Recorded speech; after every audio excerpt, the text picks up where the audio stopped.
Inkohlakalo eyenzeke eNanda njengoba amaphoyisa akhona ahluleke ukuqoqa ubugebengu, kunalokho athathe iy'mali kubantu. Sawubona, kuphinde ngobula kufinye khona Nombuso njengamanje okubangelelayo uyena Mathendo Gcabezi. Uma ngabe usuku lakho lokuqala ulanca wenze ukulungela press subscribe button, wenze sure ukuthi uyalayika, phinde futhi uyasubscribe, wenze sure futhi ukuthi uyayilinda ividiyo ziphele bese ukhomenta okuyikhona khona noma ngendlela wena o-understanda ngayo.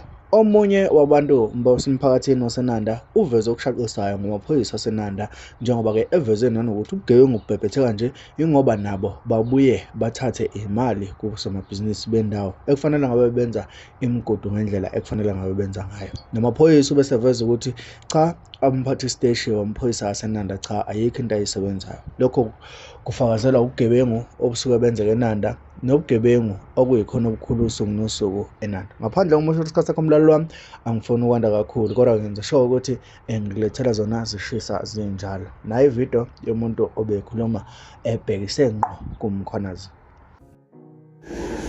Ngiyafisa nje ukunginikeza i-reason as to why umuntu ophethe isiteshi lapha must not be fired. That's number one. I'm just asking you why that guy who's the leader osemaphoyiseni should not be fired.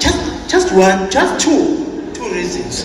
Because one, amaphoyisa mina ngihleze ngiwabona, mina ngibuye ebusuku, mina ngibona yonke imikhuba egilwa amaphoyisa, mina ngingakwazi ukuthi ngizotshela abantu lento. Namhlanje sekuze kwavela wena bakumkhwanazi, ngakhulumile nawe ngomunye unyaka lapha kukhona babucela losiqobo akwenzeka ngalutho.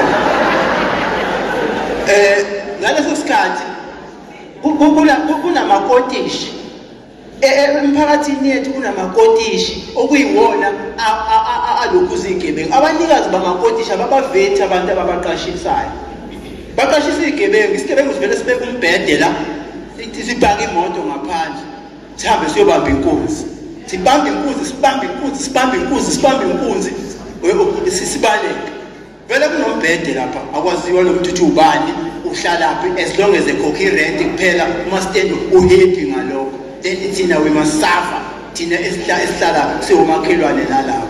Number two, kuney'tolo zalabantu bokufika babu premium.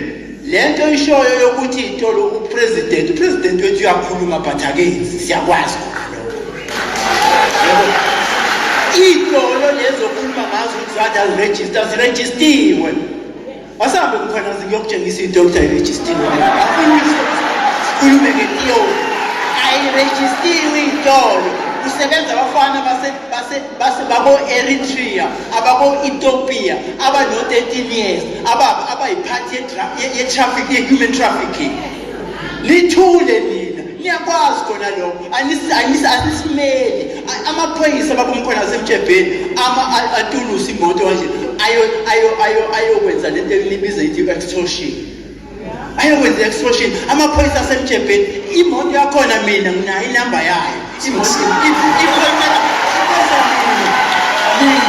Ngalibona iphoyisa lithe mali ngibona ukuthi ngiyanishuta, lenze njani lahleka labaleka.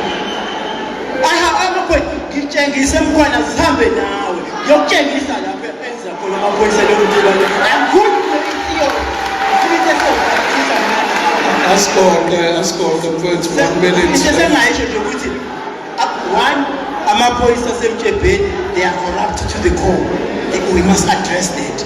Umuntu ophethe amaphoyisa asemjebheni must be fired as like yesterday.